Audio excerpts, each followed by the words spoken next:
ఇంతలో అన్నాత్ భవంతి భూతాని పరజన్యాదన్న సంభవ యజ్ఞాత్ భవతి పరజన్య యజ్ఞ కర్మ సముద్భవం.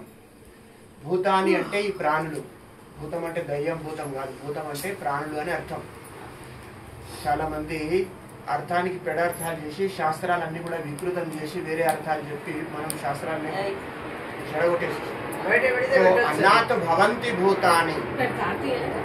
ఈ భూతములు ఈ ప్రాణులన్నీ కూడా ఎట్లా జీవిస్తున్నాయి అంటే అన్నం వల్ల జీవిస్తున్నాయి, అన్నంతోటే జీవిస్తున్నాయి. మరి అన్నం ఎక్కడి నుంచి వస్తుందంటే పర్జన్యాత్ అన్న సంభవ. పర్జన్యం నుంచి, పర్జన్యం అంటే వర్షం, వర్షం నుంచి వర్షం పడితేనే అన్నం ఉద్భవిస్తుంది, అన్నం తింటున్నాం. కాబట్టి పర్జన్యాత్ అన్న సంభవ. యజ్ఞాత్ భవతి పర్జన్య. మరి ఆ యొక్క పర్జన్యము వర్షము ఏ విధంగా కురుస్తుందంటే యజ్ఞాత్ భవతి, యజ్ఞం వల్లనే వర్షము కురుస్తుంది. మరి యజ్ఞం ఎట్లా సంభవం అంటే యజ్ఞ కర్మ సముద్భవం. ఇటువంటి కర్మలు చేస్తే యజ్ఞము సంభవం అవుతుంది. అంటే సూర్యుడి యొక్క తాపానికి సముద్రంలో ఉన్నటువంటి నీరంతా కూడా ఆవిరైపోయి మేఘాలుగా మారి మేఘాలు అది కూడా ఒక రకమైనటువంటి యజ్ఞమే. కాకుండా పూర్వకాలంలో ఋషులు ఎప్పుడంటే అప్పుడు వర్షాలు కురిపించేటువంటి జ్ఞానం కలిగి ఉండేది.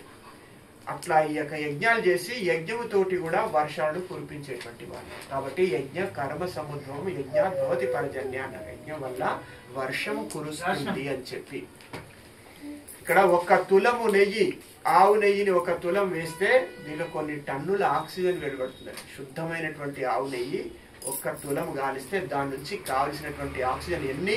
1 టన్ను. టన్ను అంటే ఎంత తెలుసా మీకు? 100 కిలోలు. 1000 కిలో. 1000 కిలోలు సారీ. ఆక్సిజన్ వెలువడుతుంది. ఈ రోజుల్లో చూడండి పరిస్థితులు ఎట్లా ఉన్నాయంటే మన యొక్క పట్టణాల్లో శుద్ధమైనటువంటి గాలి దొరకడం లేదు.